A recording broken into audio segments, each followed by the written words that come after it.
There was a time in this country, not so long ago, when a loaf of white bread cost 25 cents, and a woman's hands could turn almost nothing into something that made her children feel like the richest people on the block. No app. No delivery. No $20 artisan sandwich from a place with exposed brick. Just bread. A jar. Maybe a tin. And the kind of quiet, unsung genius that built this nation one kitchen at a time. Today we're counting down 25 sandwiches that fed real American families through the 1970s. Stay with us, because number 17 is one that will stop you cold the moment I say its name. And number 1. Number 1 is the one that meant everything. This is the America we forget. Let's begin. Number 25 is the sugar bread sandwich. And if you grew up in a working class home in the 60s or 70s, you already know exactly what this is. 2 slices of soft white bread, Wonder Bread or its store-brand cousin, spread with a thin, careful coat of real butter or margarine, then dusted with white granulated sugar. Sometimes a shake of cinnamon if you were lucky. That was it. It wasn't a dessert. It was Tuesday. It was a dime in your mother's pocket, and 5 children to feed before supper. But here is what the food corporations don't want you to remember. That sandwich, eaten at a Formica kitchen table with a glass of cold tap water, tasted like safety. The butter melted into the soft bread. The sugar crunched between your teeth like a small, private luxury. It tasted like your mother saying, without a single word, "We are going to be just fine." No Pop-Tart has ever come close. Number 24. The cucumber and mayonnaise sandwich. This one lived in the summertime. It lived in the vegetable garden out back, the one your grandfather kept, the one that produced more cucumbers than any family could reasonably use. They came in by the armload in July and August, fat and dark green, cool to the touch even in the worst of the heat. Your grandmother would slice them thin, paper thin, almost, with a paring knife she'd been using since before your mother was born. Each slice nearly translucent. Laid out on white bread with a generous smear of Duke's or Hellmann's, real mayonnaise, the kind in the glass jar, and then a serious pinch of salt and a crack of black pepper. That sandwich was cold, and clean and bright. It tasted like the garden. It tasted like shade. On a day when the kitchen was too hot to cook anything real, this was the answer, and it was a good answer. Refreshing in a way that nothing prepackaged has ever managed to replicate, because no factory has ever figured out how to bottle the morning dew of a backyard garden. Simple. Dignified. Utterly forgotten. Number 23. The mock chicken salad sandwich. This one is a testament to American ingenuity at its most creative, and its most quietly proud. Real chicken in the 1970s wasn't always in the budget. But tuna was cheap. Celery was cheap. Onion was cheap. And Duke's mayonnaise, well, you bought the big jar and it stretched the whole week. The mock chicken salad was built from whatever protein was available, sometimes tuna, sometimes finely chopped hard-boiled egg, mixed with diced celery for that essential crunch, a ribbon of sweet pickle relish, a spoonful of mustard, and enough mayonnaise to bind it all into something that looked, on a sandwich, remarkably like the real thing. Your mother knew it wasn't chicken. You knew it wasn't chicken. Nobody said a word. What mattered was that it was good, genuinely, sincerely good, piled high on soft bread with a leaf of iceberg lettuce that still had its cold, crisp snap.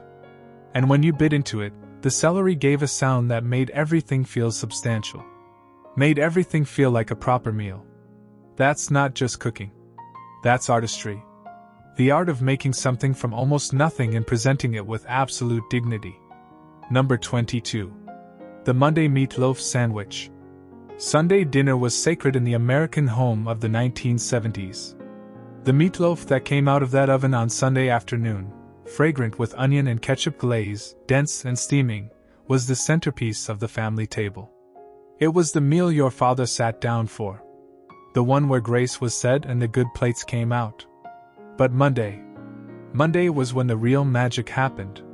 The leftover meatloaf was sliced cold, and there is something that happens to meatloaf overnight that no chef has ever been able to fully explain. The fat redistributes. the flavors deepen. It becomes something almost better than it was the night before. Sliced thick, laid between two pieces of white bread with yellow mustard and a single leaf of iceberg lettuce. That was the Monday lunch.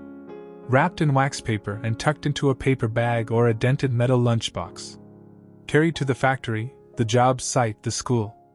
And when it was unwrapped at noon, every man within 10 feet looked over with genuine envy. The Monday Meatloaf Sandwich was proof that a good Sunday cook could feed her family twice on one investment. That's not frugality. That's mastery. Number 21. The Vienna Sausage Sandwich.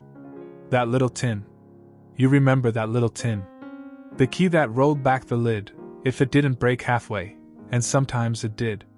The sausages packed in there, soft and pale, swimming in their own mild brine, smelling of smoke and salt and something distinctly American in the way that only canned meat can. Those Vienna sausages were sliced lengthwise or laid whole on white bread with yellow mustard, always yellow mustard, never the fancy kind, and maybe a squirt of ketchup if you were feeling extravagant. The bread pressed flat around them. The whole thing ate quick and clean and satisfying in a way that required no apology. For a working family, that little can was a miracle. It cost almost nothing. It kept forever in the pantry. It required no refrigeration, no cooking, no preparation beyond the opening. In the summers when the power went out, and the power did go out, that can was what stood between your family and a hungry night. Armour and Libby's made a fortune selling confidence to working people. And the working people made something genuinely good out of what they were given. That's the bargain that was never printed on the label. Number 20. The Cinnamon Toast Sandwich. Not cinnamon toast as a side dish. Not cinnamon toast as a breakfast. The sandwich. 2 pieces of cinnamon toast pressed together, face to face, so that the sugared buttered sides kissed in the middle and created something warm and fragrant that was greater than the sum of its parts. Your mother made this on cold mornings. The kind of gray November morning when the school bus felt like a long cruel walk and the house was only barely warm. The butter went on while the toast was still screaming hot, so it melted immediately and soaked deep into the bread. Then the cinnamon sugar, kept in a repurposed spice jar, the ratio worked out by years of practice, shaken over the surface in a fragrant rust-colored cloud. 2 slices pressed together. Cut diagonally. Because everything cut diagonally tasted better. That is not a myth. That is physics or love, or both. There was no lunch special in any diner in America that could touch that sandwich on a cold morning. Even when it was cold by noon, the cinnamon sugar had crystallized into a thin, sweet crust that made every single bite feel deliberate. This is what your grandmother made. Don't let anyone tell you it wasn't extraordinary. Number 19. The Banana and Mayonnaise Sandwich. Before you make a face, and some of you just did, hear me out. This sandwich has roots that run deep into the American South, and it was not considered unusual. It was simply lunch. A ripe banana, not green, not black, but that perfect yellow gold with just the beginning of brown freckles that tell you the sugars have fully arrived, sliced into coins, laid on soft white bread that had been spread with real mayonnaise. The combination sounds strange to modern ears raised on packaged food that tells you what flavors are supposed to go together. But the creamy, eggy richness of the mayonnaise against the soft, sweet starchiness of the banana creates something deeply satisfying, something that fills your stomach and lifts your mood at the same time. In the South especially, this was a Depression-era holdover that survived into the 70s because it worked. Bananas were among the cheapest fruits in any market. Mayonnaise was in every kitchen. Bread was always on the counter. 3 ingredients. 15 seconds. A lunch that tasted like summer and asked nothing of you in return. That is not an accident. That is accumulated wisdom. Number 18. The Ketchup Sandwich. Let's be honest with each other right now. If you grew up in a working-class home in the 60s or 70s, if your father worked on his feet and your mother managed a household on what he brought home, you have either eaten this sandwich, or you watched a sibling eat it without saying a word. Because you understood. 2 slices of white bread. A thick, generous spread of Heinz ketchup, always Heinz, because the other brands didn't taste right, and maybe a scraping of butter or margarine beneath it if there was any. That was the whole recipe. That was the entire architecture. And yet, and this is important, it was not nothing. The ketchup was tangy and sweet and slightly vinegary, and against the soft neutral bread it created a flavor that was vivid and immediate and real. It was not a meal that apologized for itself. It was a meal that said, I am here. I am fed. We continue. Your mother didn't hand you a ketchup sandwich out of neglect. She handed it to you because it was what she had, and because she refused to hand you nothing. That distinction matters enormously. Number 17. The Fluffernutter. If you grew up in New England, or anywhere north of the Mason-Dixon line where marshmallow fluff was a pantry staple the same way peanut butter was, you already feel something happening in your chest right now. Something warm and specific. Peanut butter on one slice of white bread. Marshmallow fluff on the other. Pressed together. That was the entire sandwich. And it was glorious. The peanut butter was always creamy. The Jif or Skippy your mother bought in the large jar at the A&P. The fluff was white and impossibly soft and smelled like the inside of a candy store. Together, they created a texture that was simultaneously sticky and yielding, sweet and salty, rich and light in a way that nothing manufactured since has ever quite matched. Children carried these to school and traded for lesser lunches. Adults made them on hard weekday afternoons when something sweet and easy felt like medicine. Grandmothers made them for grandchildren and called it a special treat, which it absolutely was. The Fluffernutter was never poor food, even when it was poor food. It was beloved food. And beloved food feeds something deeper than hunger. Number 16. The Hot Dog Sandwich. Not a hot dog bun. Not a cookout. The sandwich, a boiled or pan-fried hot dog laid on plain white bread, the bread folding around it like a cradle, dressed with yellow mustard and whatever else was available. This was the weeknight supper that appeared when the week had gotten long and the refrigerator had gotten short. Your mother sliced the hot dog down the middle, butterflied it flat, and laid it in the cast-iron skillet with a small pat of butter. Let it cook until the edges curled and browned and crisped, and the whole kitchen filled with something savory and honest and warm. Placed on white bread. Yellow mustard in a thin zigzag. Maybe a ring of raw white onion if you were the kind of family that kept onions on the counter. That was dinner. On a busy Tuesday. For 4 children and one tired man who had been on his feet since 6 in the morning. And nobody complained. Because the hot dog was salty and the bread was soft, and the mustard was sharp and the whole thing was warm. That was all it needed to be. Not Instagram-worthy. Not artisanal. Just warm and honest, and made by someone who loved you. Number 15. The Spam Sandwich. That rectangular blue and yellow can. That satisfying metallic snap of the key twisting back the lid. The soft pink block inside, smelling of salt and smoke and rendered pork in a way that was deeply, unapologetically itself. Spam arrived in American homes in 1937, and by the 1970s it was a pantry fixture in millions of households, particularly in working-class families and communities that had come of age during World War II, when canned meat was not a compromise but a genuine comfort. The Spam sandwich came 2 ways in most households. Cold, sliced directly from the can in neat pink rectangles, laid on bread with mustard or mayonnaise, eaten matter-of-factly at the kitchen table.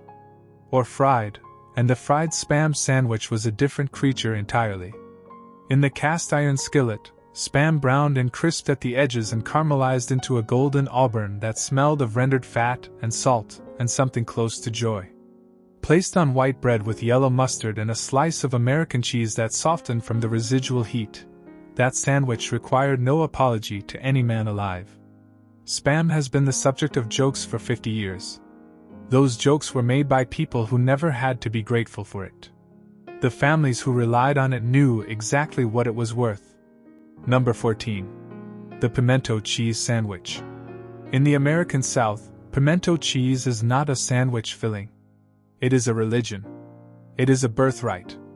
It is the thing your aunt made for every family gathering, every church social, every Sunday afternoon that stretched long and hot into the evening, and it was always, always gone first.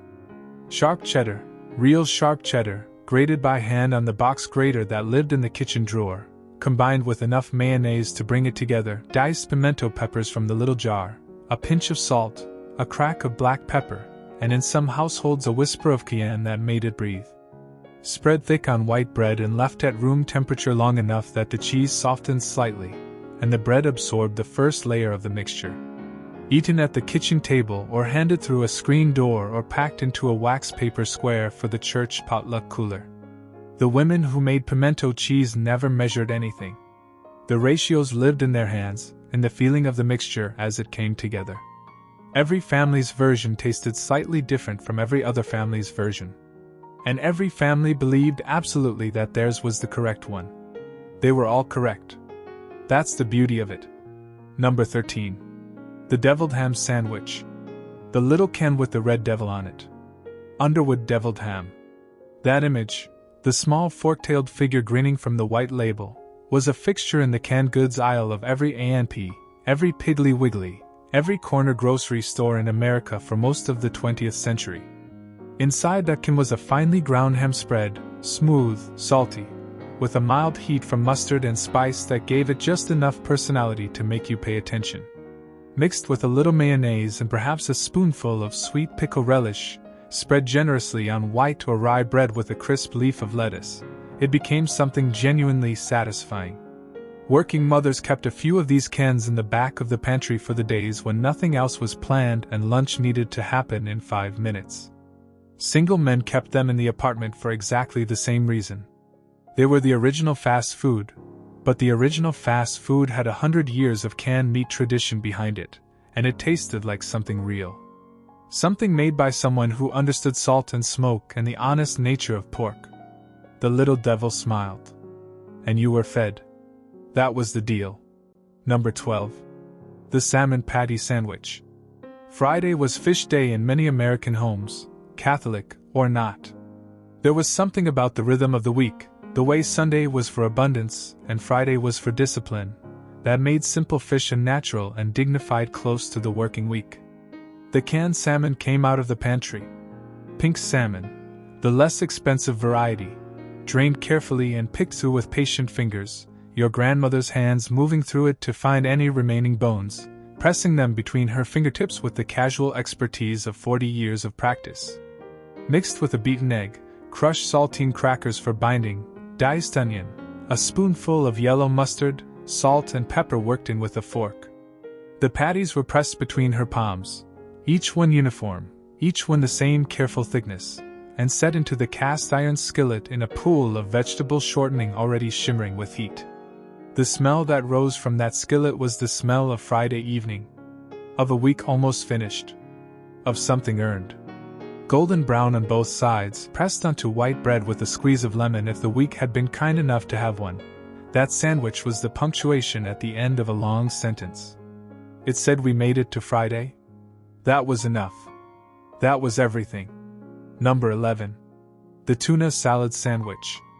Tuna salad is so ubiquitous that we forget it was once a revelation.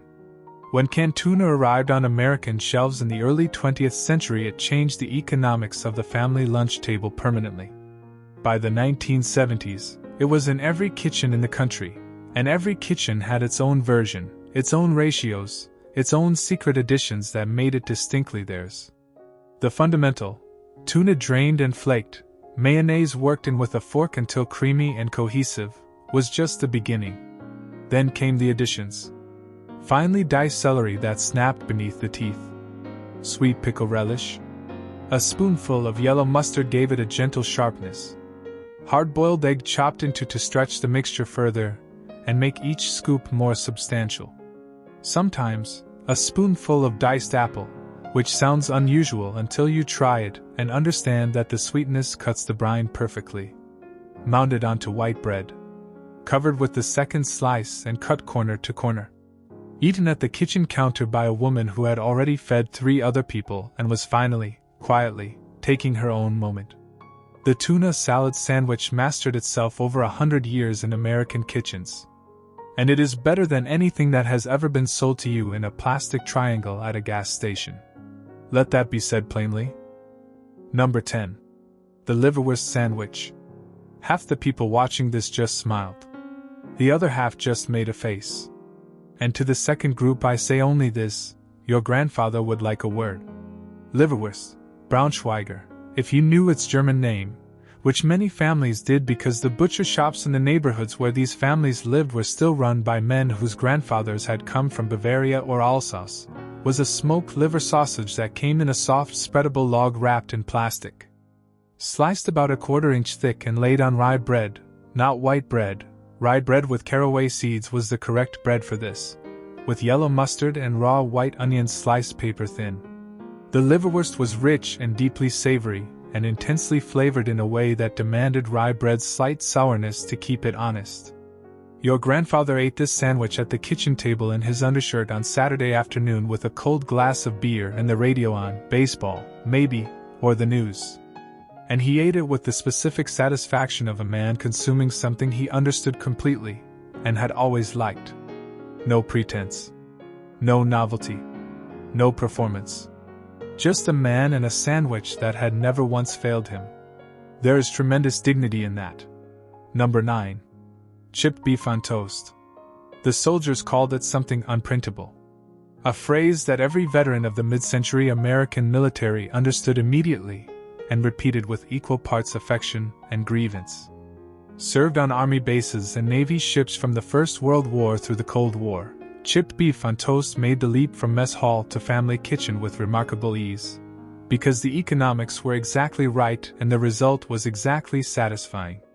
Dried chipped beef, sold in glass jars at the grocery store, thin translucent slices of intensely salted air-dried beef, was soaked briefly in warm water to pull back some of the salt, then torn into pieces and folded into a thick white cream sauce made from butter, flour, and milk, seasoned generously with black pepper until the sauce was substantial enough to hold its own. Poured over white toast, thick slices, toasted dark enough to stand up under the weight of the sauce. This was breakfast, lunch, supper, or all three depending on what the week required. Warm and filling and deeply savory, it asked nothing more of you than a quiet table and an empty stomach. The men who had eaten it in the service brought the habit home. And in that transfer from mess hall to family kitchen, something institutional became something personal. Something became love. Number 8. The potted meat sandwich. If the Vienna sausage tin was a small daily miracle, the potted meat tin was its quieter, more working-class sibling. 4 ounces of finely ground heavily seasoned meat, beef, chicken, pork, the label listed all 3 and made no further promises. Packed into a flat tin with a pull ring and a smell that was aggressively savory from the first moment the seal was broken. Spread on white bread with yellow mustard and maybe a squirt of hot sauce if there was a bottle in the door of the refrigerator. That was the sandwich. Eaten quickly, standing at the counter, before the next thing that needed doing. This was not a leisure sandwich. This was a fueling sandwich. The kind that mechanics ate at noon on a creeper under a car. That night shift workers unwrapped in break rooms under fluorescent lights. That mothers ate standing over the kitchen sink after everyone else had already been served and the kitchen was finally, briefly, quiet. Armour and Libby's and Hormel all made their versions, and the differences between them were debated with more seriousness than most people today reserve for anything. The families who grew up eating potted meat knew its qualities the way a sommelier knows wine, not with pretension, but with the deep respect born of long familiarity. Number 7. The peanut butter and pickle sandwich. This is the sandwich that divides people. The one that, when you mention it at a family gathering, half the room leans forward and the other half leans back, and both halves do so with complete conviction. The combination was more common than you might believe. Peanut butter, creamy, always creamy for this application, spread generously on one slice of white bread. Dill pickle slices, drained and patted slightly dry, laid in a single careful layer on the other. Pressed together and cut. The logic is the same logic that makes peanut butter and jelly work. The richness and fat of the peanut butter needs an acid counterweight, needs something sharp and bright to cut through the sweetness and the density. Jelly provides sweetness. The dill pickle provides brine and salt and a clean green flavor that does something extraordinary to the peanut butter. It lifts it, sharpens it, makes it taste more completely like itself. This sandwich was not born in any restaurant. It was born in ordinary American kitchens where people trusted their own palates over convention. Where if something tasted good you simply ate it without consulting a magazine or asking permission. That confidence in one's own taste is something the modern food culture has nearly destroyed. The pickle sandwich survives as quiet evidence that the old way was never wrong. Number 6. The peanut butter and banana sandwich. This one needs almost no defense, because half the country knows exactly what it is and the other half is about to understand. Creamy peanut butter, the large economy jar from the back of the cabinet, because the large economy jar was what made sense, spread on both slices of white bread. A ripe banana, sliced into coins, arranged across one side in a neat overlapping row. Pressed together with a satisfying soft compression that pushed the banana slightly into the peanut butter and made the whole thing one cohesive, rich, gentle thing. Some families toasted it, and the toasted version, eaten warm while the peanut butter was still slightly soft and the banana had turned golden and fragrant at the edges from the heat, was a transcendent experience that no brunch menu has ever improved upon. Some families pan-fried it in butter, the outside going golden brown while the inside steamed gently, and arrived at something that should technically be considered a dessert but was regularly served as a perfectly reasonable Tuesday lunch. Your grandmother made this. Your mother made this. If you found this in your lunchbox, you knew without being able to articulate it that the person who packed it had taken an extra moment, had reached for the banana, had thought about what you would enjoy. That extra moment. That is what we are mourning, I think, more than any sandwich. Number 5. The Bologna Sandwich. This is the American working class lunch in its purest, most iconic form. This is the sandwich that built this country in the post-war era, carried in 10 million lunch pails to 10 million factory floors, construction sites, loading docks, and Mayo routes every single weekday morning for nearly 4 decades. Oscar Mayer Bologna, or the store brand, which was usually just as good and never once admitted to being just as good, laid on white bread with yellow mustard and a leaf of iceberg lettuce and a single slice of American cheese if the week was going well. That was it. That was lunch. That was the fuel that built the interstate highway system and the housing subdivisions and the quiet, orderly neighborhoods of the American post-war dream. Cold bologna on white bread does not ask anything of you. It does not require admiration or explanation or an origin story printed on a chalkboard. It requires only that you eat it, and in eating it continue. And continuing, getting up and going to work and being present for the people who need you, is among the most dignified things a human being can do. The Bologna Sandwich has been the subject of easy jokes for 50 years. Those jokes were made by people who never had to rely on it. They missed the point entirely. This sandwich is not a symbol of poverty. It is a symbol of showing up. Number 4. The Egg Salad Sandwich. Eggs were the great equalizer of the American kitchen. A dozen eggs in the 1970s cost less than 50 cents in most markets. And from those 12 eggs a determined cook could feed a family in half a dozen different ways across the week: scrambled, fried, deviled, folded into casseroles, and transformed, in their boiled and chopped form, into one of the most quietly magnificent sandwiches in the history of American lunch. The eggs went into boiling water for exactly 12 minutes, no more, or the yolks would turn that greenish-gray at the edge that meant they had been overcooked, and your grandmother would know, and she would make a specific sound with her teeth that communicated her opinion without a single word. 12 minutes. Into cold water immediately. Peeled under a running tap.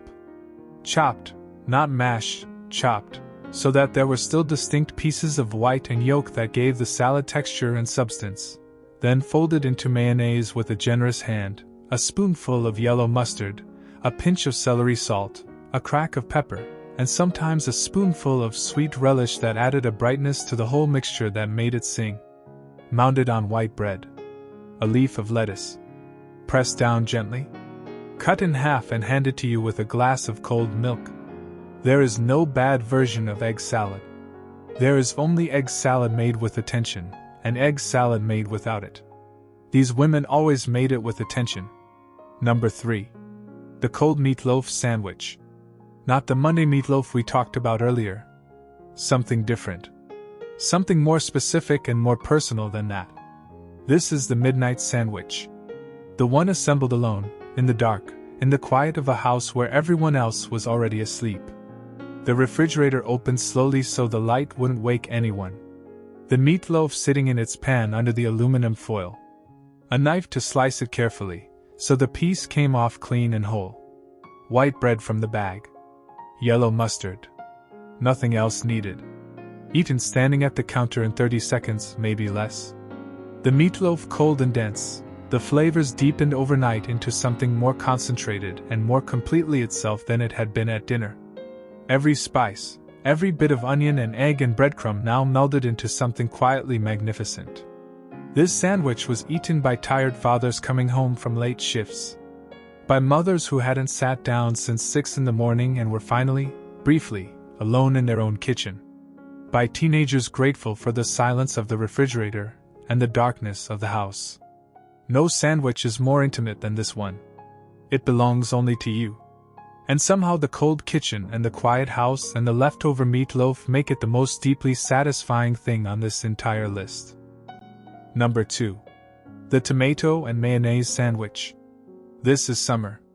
This is the purest, most unapologetic expression of an American summer that any food has ever achieved. The tomato must be from a garden. Not from a grocery store. Not one of those pale, hard, flavorless things engineered to survive a 2,000-mile truck journey and arrive looking like a tomato while tasting of absolutely nothing. A garden tomato. Your garden or your neighbor's garden or the old man down the street who left a paper bag of them on your porch without knocking. Sliced thick, a full 1/4 inch, maybe more, so that each slice was a jewel of deep red flesh, the seeds and juice barely contained. Placed on white bread spread generously with Duke's or Hellmann's mayonnaise. A serious amount of salt over the tomato. Black pepper. Nothing else. The second slice of bread pressed gently on top. That sandwich must be eaten immediately. Over the sink most likely, because the juice will run, and it will run down your wrist, and if you are eating it correctly you will not care even slightly. The tomato warm from the garden sun. The mayonnaise cool and creamy. The salt pulling just enough juice from the flesh to make every single bite an event. This is not poor food. This is perfect food. Food that has never needed improvement, and has never received any. Number 1. The fried Bologna Sandwich. This sandwich was not a concession. For the families who grew up with it, it was the best thing. The thing that meant home in a way no restaurant has ever matched. Your mother laid a thick slice of bologna into the cast iron skillet that lived on the back burner, and was never fully put away because it was always needed. Medium-high heat. Real heat. Enough to mean something. The center domed up. The edges curled and crisped and browned. And that warm, salty, smoky smell of rendered meat in a hot iron pan, if you were raised with it, it will stop you cold in any grocery store aisle today. It takes you somewhere specific. A particular kitchen. A particular woman. A feeling of being completely, unconditionally safe. Soft white bread. Yellow mustard. Sometimes a ring of raw onion. Cut in half and handed to you. That moment was an act of love performed in 10 million American kitchens by women who woke early, stayed up late, and fed entire families on budgets that would make your head spin. Women who never got a cookbook deal or a single word of recognition. Who just cooked. Every day. For the people they loved. With whatever they had. That is the America we forget. These sandwiches fed a generation. They required no specialty stores, no subscription boxes, no celebrity endorsements. They required only hands that knew what they were doing and a kitchen paid for by a lifetime of showing up. We want to know, which one of these sandwiches sat on your table? Which one did your mother or your grandmother make that you haven't tasted in 30 years? Tell us in the comments below. Those memories deserve to be spoken out loud. And if you believe that what these women built at those kitchen counters deserves to be remembered, that this history is worth preserving, then subscribe to this channel. Because this is the America we forget. And we are not done remembering.